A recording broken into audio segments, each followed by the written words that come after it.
Ika-26 na kabanata.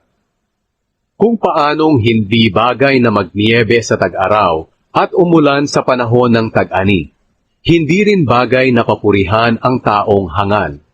Ang sumpa ay hindi tatalab sa walang kasalanan. Tulad ito ng ibong hindi dumadapo at lilipad-lipad lamang. Kailangan ang latigo para sa kabayo, bukado para sa asno, at pamalo para sa hangal na tao.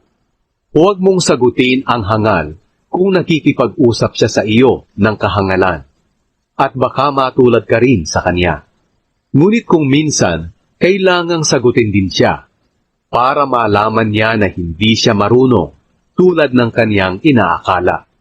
Kapag nagpadala ka ng mensahe sa pamamagitan ng isang mangmang, para mo na ring pinutol ang iyong mga paa, at para ka na ring gumawa ng sariling kapahamakan.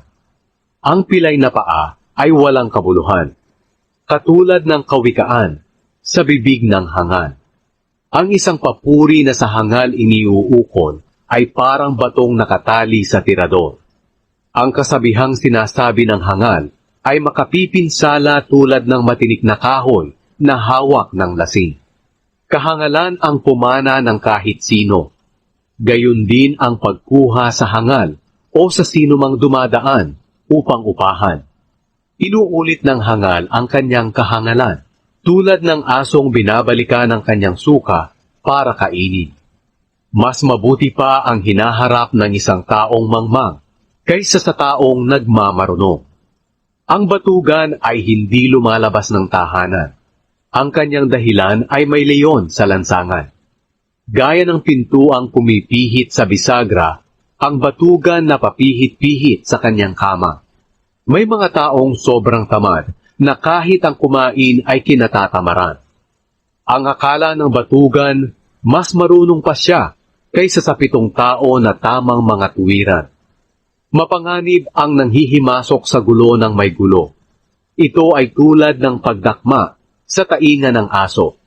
Ang taong nandaraya sa kanyang kapwa at saka sasabihing nagbibiro lang siya ay tulad ng isang baliw na pumapana sa mga tao sa pamamagitan ng nakamamatay na palaso.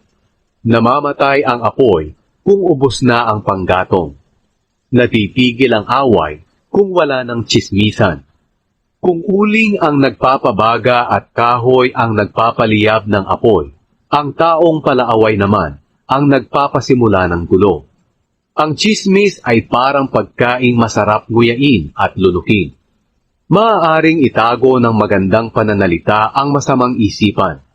Tulad nito ay mumurahing banga na pininturahan ng pilak.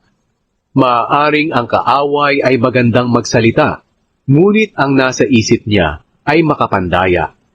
Kahit masarap pakinggan ang kanyang pananalita, ay huwag kang maniwala, sapagkat ang iniisip niya ay napakasama. Maaaring ang galit ay kanyang maitago, ngunit malalantad din sa karamihan ang masama niyang gawa. Ang humuhukay ng patibong para mahulog ang iba, ay siya rin ang mahuhulog doon.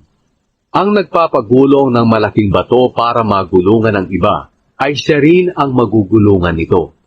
Ang sinungaling ay nagagalit sa nabiktiman niya ng kasinungalingan, at ang taong nambobola ay ipapahamak ka.